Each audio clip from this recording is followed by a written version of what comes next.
दोस्तों साल 1957 में वैज्ञानिकों द्वारा यूनिक हाइब्रिड मधुमक्खियों को ब्राजील में बनाया गया था, ये सोचकर कि ये ज्यादा शहद क्रिएट करेंगी, लेकिन पूरा खेल ही पलट गया। असल में ये इंसेक्ट काफी ज्यादा एग्रेसिव नेचर की निकली, जिस वजह से ये हाइब्रिड मधुमक्खियां जिस किसी को भी देखती थी उस पर अटैक करने लगती, जिसके बाद 1980 के दौरान ये किलर मधुमक्खियां यूनाइटेड स्टेट पहुंची और आज ये पूरी दुनिया में फैल रही हैं। ऐसे में आज हम ये जानेंगे कि जब ये जानलेवा मधुमक्खियां किसी को डंक मारती हैं तो उसका क्या हाल होता है। अब भले ही सुनने में ये बहुत अजीब लगे, लेकिन हाँ, मधुमक्खियां आपकी जान ले सकती हैं। कैसे? तो चलिए जानते हैं। दोस्तों, अगर किसी भी मधुमक्खी ने काट लिया तो उसका रिएक्शन ऐसा होता है, क्योंकि 2 मिनट तक तो इंसान की जान ही निकल जाती है, लेकिन 2 मिनट के बाद जिस जगह पर मधुमक्खी ने काटा होता है वो जगह लाल होने लगती है और काटने के 6 मिनट बाद उसके आसपास का एरिया सफेद पड़ने लगता है। फिर करीब आधे घंटे बाद उस एरिया पर छाले पड़ने लगते हैं।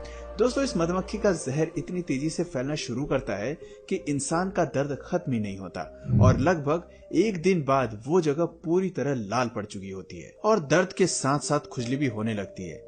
मेलाटोनिन बहुत ही अहम कंपोनेंट है जो मधुमक्खी के डंक से होने वाले दर्द को बढ़ा देता है। हालांकि अगर आपको किसी प्रकार की एलर्जी नहीं है तो आपकी बॉडी इससे लड़ सकेगी, लेकिन अगर आपको एलर्जी है तो समझिए काम खत्म। हम आपको मधुमक्खी के जहर के बारे में और ज्यादा बताएं उससे पहले हम ये बात करते हैं कि मधुमक्खियां ऐसा बर्ताव क्यों करती हैं। वैज्ञानिकों के मुताबिक मधुमक्खियां इंसान को तब नुकसान पहुंचाती हैं जब वो उनकी रडार में आ जाते हैं और उन्हें ऐसा लगता है कि इंसानों से उन्हें खतरा है, इसलिए वो अपना बचाव करने के कारण इतनी ज्यादा पागल हो जाती हैं।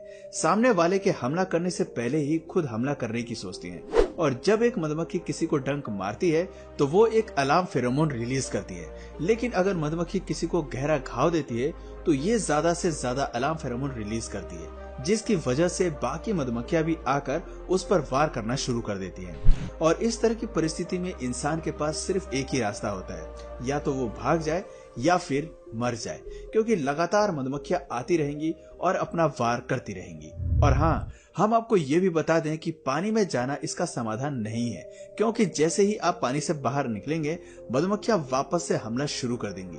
हालांकि जिन लोगों को भी कभी भी मधुमक्खी ने काटा है उनके लिए हम आपको बताना चाहेंगे कि इसका दर्द ईयरलोब की चुभन जैसा होता है। हालांकि आप चाहें तो इसे चुभाकर अपने आप को महसूस करवा सकते हैं कि मधुमक्खियां कैसे काटती हैं, लेकिन जरा संभल कर, वरना मजाक मजाक में अच्छा खासा दर्द झेलना पड़ जाएगा। वैसे क्या हमने आपको ये बताया कि मधुमक्खियों के काटने से जो दर्द होता है उसका भी एक लेवल होता है, क्योंकि जो पहला लेवल होता है उसे तो इंसान एक बार झेल भी लेगा, लेकिन जैसे ही लेवल बढ़ता है इंसान की हालत खराब होने लगती है। यहाँ तक कि जो चौथा लेवल होता है उसका दर्द बुलेट एंड जैसा होता है। मैं आपको बता दूं कि ये बुलेट एंड्स हैं। इसका दर्द शरीर में लगने वाले बुलेट जितना होता है।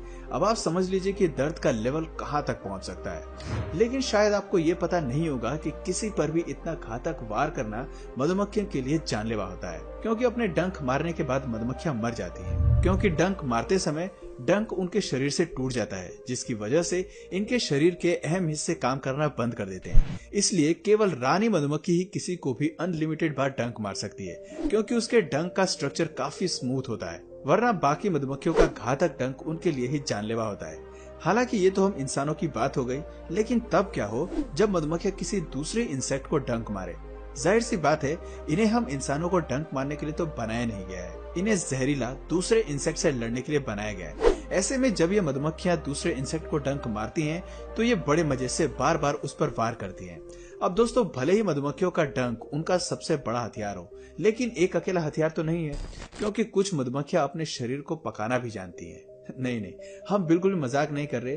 सच में मधुमक्खियां कई बार अपने शरीर के आसपास एक गोला बना देती हैं और फिर लगातार वाइब्रेट करना शुरू कर देती हैं, जिसकी वजह से हीट जनरेट होती है।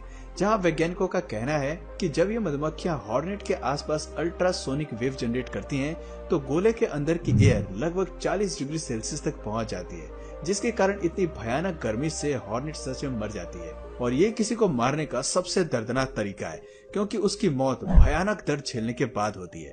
परंतु दोस्तों, मधुमक्खियों के पास इस तरह बिहेव करने का अपना कारण है। अब जैसे कि आप इस तस्वीर पर नजर डालिए, जहां पर आपको सैकड़ों की संख्या में बिना सिर वाली मधुमक्खियां मरी हुई दिखाई दे रही हैं। और ये ऐसे ही नहीं मरी, बल्कि इन पर हॉर्नेट ने अटैक किया है। ऐसे में अगर ये हॉर्नेट को जलाकर मार देती हैं तो कौन सा गलत काम करती है, क्योंकि प्रकृति ने बनाया ही है इन्हें एक दूसरे का सामना करने के लिए, और खुशकिस्मती से इनका ये हीट अटैक केवल हॉर्नेट पर ही काम करता है। ऐसे में हम इंसानों को केवल मधुमक्खी के जहर से ही फर्क पड़ता है। और इस तस्वीर में आप साफ साफ देख सकते हैं कि कैसे मधुमक्खी की काटी हुई जगह पर टेम्परेचर अपने आप बढ़ गया है। हमारा इम्यून सिस्टम भले ही मधुमक्खी के जहर से लड़े, लेकिन इस बात को तो मानना ही पड़ेगा कि हमारा आधे से भी ज्यादा शरीर पानी का बना है और मधुमक्खी का जहर पानी में पूरी तरह से डिसॉल्व हो जाता है, जिसकी वजह से पूरी बॉडी में फैलना शुरू हो जाता है। हालांकि अपनी बॉडी में मौजूद व्हाइट ब्लड सेल्स मधुमक्खी के जहर से लड़ना शुरू कर देते हैं, पर जहर और व्हाइट ब्लड सेल्स की लड़ाई में बॉडी का टेम्परेचर बढ़ने लगता है, खास करके उस जगह पर जहां पर वार हुआ होता है। असल में दोस्तों, जब मधुमक्खी डंक मारकर अपना जहर छोड़ती है तो आपकी बॉडी में मेलाटोनिन की कुछ मात्रा पहुंच जाती है। वहीं दूसरी तरफ white blood cells red blood cells को डिस्ट्रॉय करने और पेन स्टिमुलेटर्स को स्टिमुलेट करने में बिजी हो जाते हैं। मेलाटोनिन बॉडी में होने वाली इचिंग के लिए भी जिम्मेदार होते हैं, लेकिन आपकी बॉडी को ये पता होता है कि किस तरह रिएक्ट करना है। इसी वजह से तो वह हिस्टामिन और दूसरे ऑर्गेनिक कंपाउंड भेजती है ताकि जहर से होने वाले इन्फेक्शन से बॉडी लड़ सके। पर सबसे इंटरेस्टिंग चीज तो ये है कि मधुमक्खियों से लड़ने के लिए हमारी बॉडी किडनी का भी इस्तेमाल करती है। भले ही मधुमक्खी ने आपके पैर की सबसे छोटी उंगली पर ही क्यों ना काटा हो, फिर भी उसके जहर से लड़ने के लिए आपकी किडनी का बहुत बड़ा योगदान होता है, क्योंकि जब जहर आपकी बॉडी के टिश्यू को डैमेज करता है तो किडनी उसे ठीक करने का काम करती है। इतना कुछ सुनने के बाद आपको अगर अपनी किडनी की चिंता हो रही है तो ऐसा होना वाजिब है, क्योंकि जब मधुमक्खी का जहर अलग तरह से रिएक्ट करता है तो इंसान की मौत भी हो जाती है। यूनिवर्सिटी ऑफ मेलबर्न की एक स्टडी के मुताबिक पिछले 13 सालों में ऑस्ट्रेलिया में मधुमक्खी के काटने से 25 लोगों की मौत हुई है। उतने ही टाइम में सांप के काटने से 27 लोगों की मौत हुई। तो हम भला सांप को खतरनाक और मधुमक्खियों को कमजोर कैसे समझ सकते हैं? पर दोस्तों, अगर एक तरफ से कहा जाए तो मधुमक्खियां हमारी दोस्त भी होती हैं, क्योंकि ये टाइनी लिटिल क्रिएचर्स हमारे लिए काफी काम करती हैं। काम से याद आया कि क्या आपने कभी बी थेरेपी के बारे में सुना है? हो सकता है आपको इसके बारे में सुनकर हैरानी हो, लेकिन वाकई में लोग मधुमक्खियों को अपने शरीर में काटने की इजाजत देते हैं। इसलिए नहीं क्योंकि मधुमक्खियों के काटने से उन्हें मजा आएगा, बल्कि इसलिए क्योंकि मधुमक्खियों का जहर लाइम डिजीज के लक्षणों से लड़ने में मदद करता है। आजकल की एडवांस टेक्नोलॉजी में तो आप जिंदा मधुमक्खियों को 2 मिनट में घर बैठे बैठे ऑर्डर कर सकते हैं, ताकि उनका रेगुलर डंक आपको इस बीमारी से निजात दिला सके, क्योंकि मधुमक्खी की रेगुलर बाइट आपको इतना भारी नुकसान नहीं पहुंचाएगी। लेकिन वो कहते हैं ना कि कुछ पाने के लिए कुछ खोना पड़ता है। वैसे कुछ लोग तो मधुमक्खियों को ऑर्डर करके मंगवाते हैं, पर ये जनाब एक लेवल आगे निकले। इन्होंने तो अपने शरीर में मधुमक्खियों का भार ढोना शुरू कर दिया है। असल में दोस्तों, इस तरह के बी मैन्स स्पेशल फेरोमोन्स का इस्तेमाल करते हैं जो इन्हें अपनी तरफ अट्रैक्ट करने में मदद करता है। हालांकि अपने शरीर में कवर करने से पहले ये लोग मधुमक्खियों को अच्छा खासा खाना खिला देते हैं, क्योंकि जब उनका पेट भरा रहेगा तो वो आपको इतना नुकसान नहीं पहुंचाएंगी। लेकिन अगर इनमें से 30 से 35 मधुमक्खियों ने अपने एग्रेसिव नेचर के चलते वार करना शुरू कर दिया तो बी मैन की शामत आ जाएगी। हो सकता है ये मर भी जाए, क्योंकि उनका जहर बहुत जल्दी फैलेगा। पर दोस्तों, इन लोगों का क्या है जिनका काम ही मधुमक्खियों के बीच जाकर शहद निकालना होता है? अब नेपाल में एक बहुत ही यूनिक तरह का शहद मिलता है जो सिर्फ वहीं मिलता है। इसी वजह से साल में 2 बार वहाँ के कुछ जाबाज लोग अपनी जान को खतरे में डालकर ऊंचे ऊंचे पहाड़ों पर चढ़ते हैं, ताकि इन खतरनाक मधुमक्खियों के झुंड से उनके शहद को निकाल सके। दोस्तों, अब मैं आपको बता दूं कि नेपाल में पाई जाने वाली मधुमक्खियां दुनिया की सबसे बड़ी हनी भी होती हैं। दुनिया की मतलब सबसे बड़ी हनी भी।